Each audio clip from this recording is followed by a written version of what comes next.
I watched the film Angel's Egg on a complete whim because Best Guy Ever uploaded a video about it and I wanted to be able to watch that video. It was quite the happy little accident because I was entranced by it.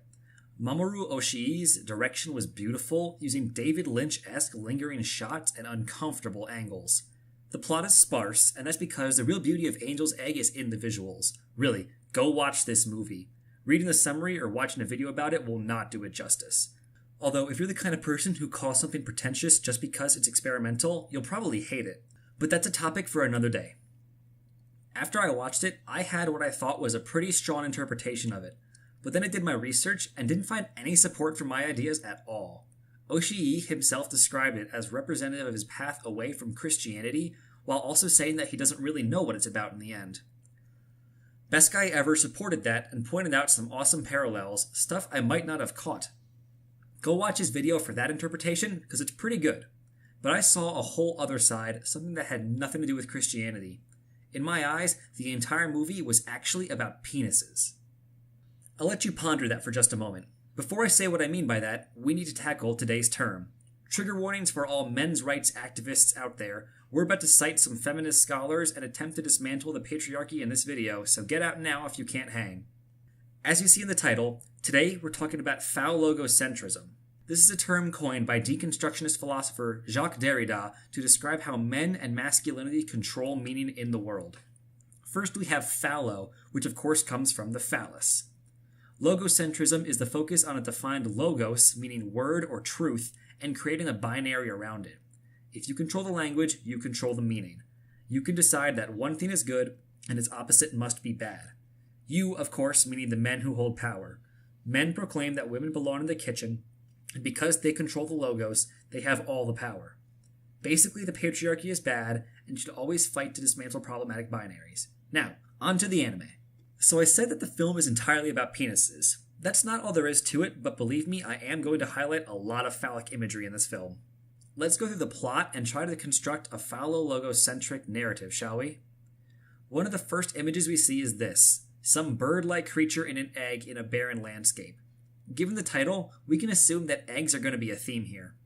Depending on whether your parents have given you the birds and the bees talk yet, you may or may not be aware of the relevance of eggs to womanhood. Suffice it to say that eggs are something that only women can have, and phallologocentrism would dictate that men want to control that. More on eggs later. After that scene, we see the first of our two characters. I'll refer to him as the boy for the duration of this video, as names are never given. Let's talk about the immediately noticeable part of his design, that staff he's carrying. If you're going the Best Guy Ever route, let me remind you that it's not a bad one, just not how I was seeing it. You'll make the obvious comparison to Jesus bearing his cross. That was easy. But let's make it hard by thinking about it as a penis. Apologies for that joke, but look at that thing. Long shaft, contraptions up and down that maybe look a little veiny. Just bear with me because basically anything that is longer than it's wide will be called a penis in this video. So the boy has his penis on his shoulder and he will literally never let go of it during this film.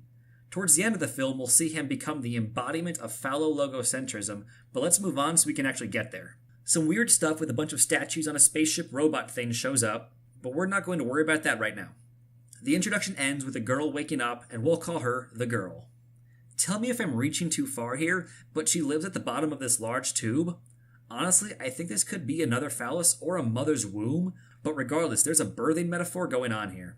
An egg is revealed next to her, and she carefully places it inside her dress before setting out. It's pretty obvious what this image looks like, and of course, eggs go hand in hand with pregnancy. She runs out of her home, which on the outside looks vaguely like a broken egg, too. She spends some time in the woods, but that's one of the more abstract parts of the film, and I don't have much to say about it. She arrives at a town and carefully crosses a bridge to get there. A straight and narrow path that is the only way to get where she wants to go? Sounds like a phallus controlling the power and meaning to me. She crosses the penis and arrives in this abandoned and creepy town, taking in the scenery before the moment that made me think this film was about penises takes place. The formation of tanks appears, and can you honestly say this doesn't look like a giant penis? If you buy that, look at how it dwarfs her. She's completely helpless against this thing, and then we see that there are a lot more of them. This seemingly never-ending line of penises just comes and comes before the boy hops off of one of them.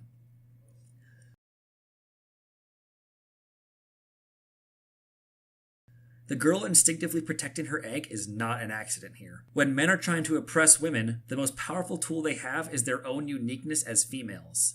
Men need women's eggs to reproduce, and so it becomes a weapon to fight back against male dominance. She runs away from him and ends up at this fountain where we see another army of penises, this time represented by fishermen wielding harpoons. They'll come back soon, so let's continue on. This scene where the girl eats the jam was very uncomfortable to me. I've played enough visual novels to know the classic sounds of lovemaking that Japanese people think actually occur. I swear, it just feels creepy and sexual. This doesn't really fit into the rest of my narrative here, I just found it off-putting and weird. The girl leaves her egg carefully while she rests, but when she returns, it has been taken by the boy. She feels her chest and remembers that she put it down, and you can feel the unease as she looks up at him. She has no power because the man has taken away the thing that makes her woman. The phallus is controlling the logos. It's nice that he returns it, of course, but we'll see what comes of that soon. Just look at her when she gets the egg back. She's not letting this thing out of her sight again, because she knows all about phallologocentrism. Look at her face when he suggests breaking it, and you can see the horror at having her womanhood be controlled like that. For some reason, they end up traveling together, and while it may seem like he's now a protector watching over her, it can be just as easily said that he's controlling her. She can never escape the phallus. When the rain starts and the fishermen come out, we get a real taste of the power of the phallus. Best Guy Ever compared them to religious people who seek things that aren't actually real, which works really well, but we're going in a different direction. I see these men flinging their phalluses at harmless creatures that have no chance to fight back. They seek control, they seek power, they seek domination. Their phallologocentric mindset demands that they win. See how the girl is frightened and hides away, but the boy just observes as if it's all natural and okay. It's hard not to feel bad for these fish, even though we can't really see them. The pair returns to the girl's home, and she asks him not to do anything with the egg. He never even threatened to break it, she just assumes that he will. She's well aware of the desire for power that comes with the phallus. They step into her home that still reminds me of a womb with its small entrance and vast interior. We're going to skip a lot of the rest of the film, because this is where the religious metaphor becomes apparent. I'm not going to try to argue against it, because it is quite clear. There are still some parts that benefit our reading, so let's move on to those. That whole bit we skipped is the boy telling the story of Noah's Ark, only with a sadder ending where humanity never reclaimed the world. He talks about the bird that never came back to let humanity know that they could go on, and he is deeply troubled by the fate that he has been left to. The girl then turns it back around on him, showing him that the bird was there the whole time, at least in skeleton form. This is the first time we see the boy show any sort of emotion, and I think that's because the girl just destroyed his phallologocentric way of thinking. He was so convinced of his story and the black and white nature of it that having it subverted wrecks him. He must always be right because he has the power and the control, but the girl has ruined that for him. The two sit around the fire and the boy openly mocks the girl's attachment to her egg. He's getting back at her for ruining his egocentric worldview.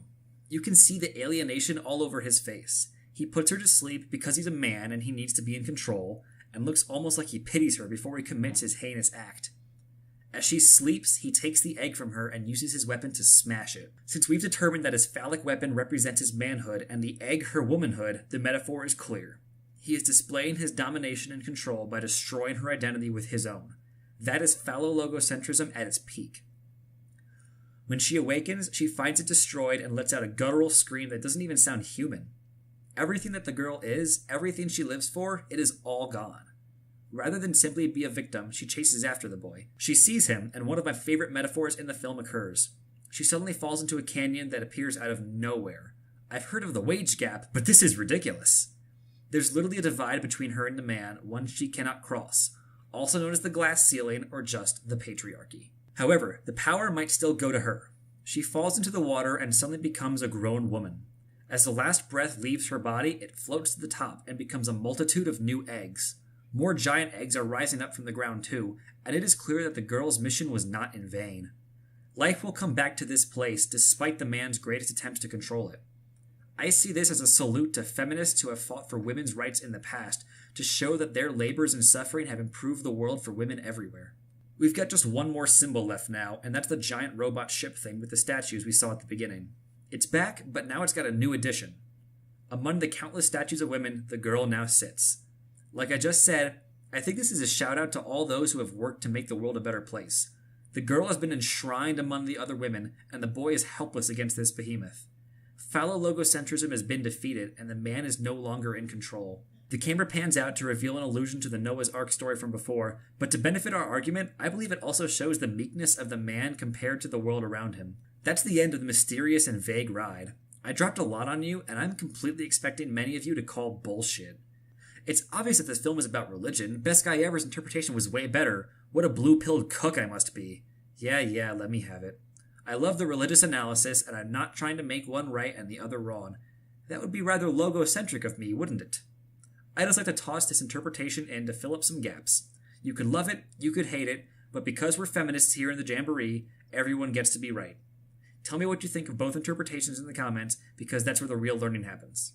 For more anime that should be looked at through a feminist lens, particularly with phallologocentrism in mind, I recommend Little Witch Academia and Spirited Away.